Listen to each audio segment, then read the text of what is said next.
Welcome to another edition of Life Minutes. Pastor Scott from Oak Ridge Community Church. As we continue our series, The Search for the Real Christian Faith, in the following two videos, just to give you a heads up, we're going to talk about why we can trust the Bible. As we'll see, it is a historical document that is accurate and reveals to us the facts and truths about God and the world around us.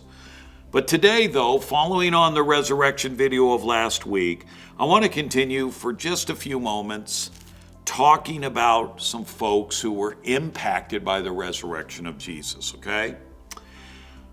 When Christ died on the cross, his disciples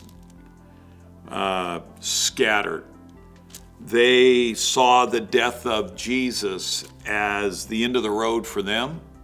Everything they had hoped for, everything that they had held on to was now gone because of the death of Christ. This happened on a Friday. On Sunday, the disciples saw the resurrected Jesus.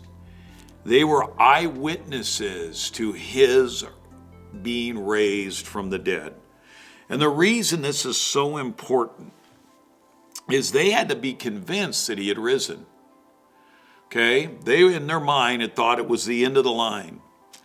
They were hiding out for fear. They were scared to death of what was going to happen to them.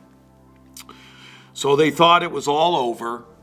And so in seeing Christ, this convinced them that everything that he had said, everything that he had done, they could trust.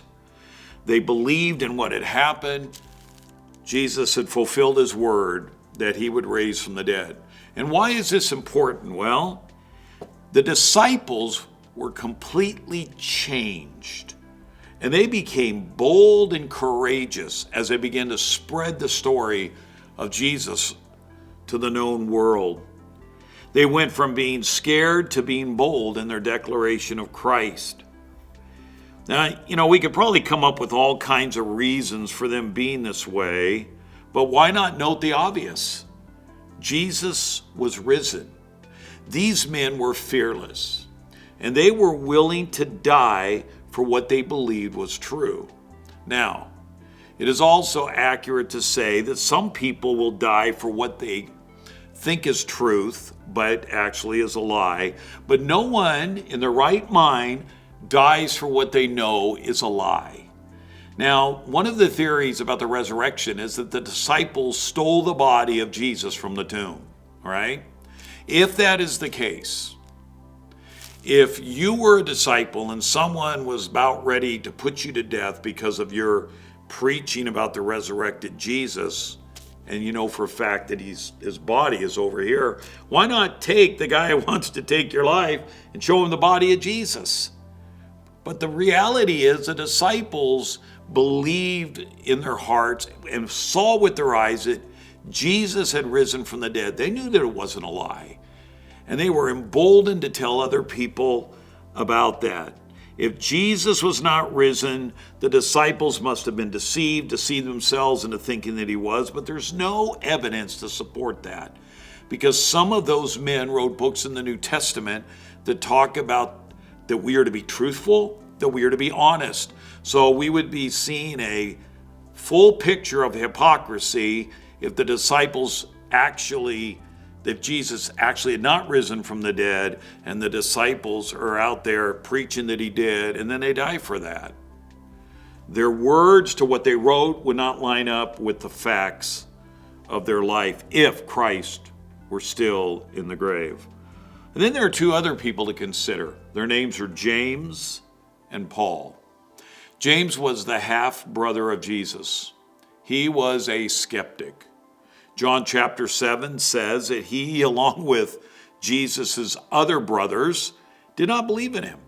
They didn't believe in his ministry. They didn't believe in his mission. They didn't believe he was the Savior, the Messiah of Israel. It wasn't until James met Jesus after Christ had risen from the dead that he believed in who Jesus was.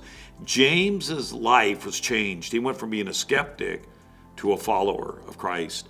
He was the leader of the church in Jerusalem at the beginning of Christianity. He eventually would be martyred for his faith. Paul, another one. Paul was a persecutor of the church. He was out to destroy Christianity. He wasn't looking to have a relationship with a risen Savior. He was out to wipe out anyone who wanted to follow Jesus. But Paul met Christ, the resurrected Jesus, and his life was completely transformed. Paul would go on to write 13 books that are found in the Bible. He would start 20 or so churches, and he would share the message of the risen Jesus everywhere he could. He also was martyred for his faith. Fact of the matter is, people's lives have been changed throughout the centuries because Jesus rose from the dead. And we just looked at a few of the first century examples of individuals whose lives were completely transformed because they believed in the risen Jesus. Thanks for joining me. See you next week.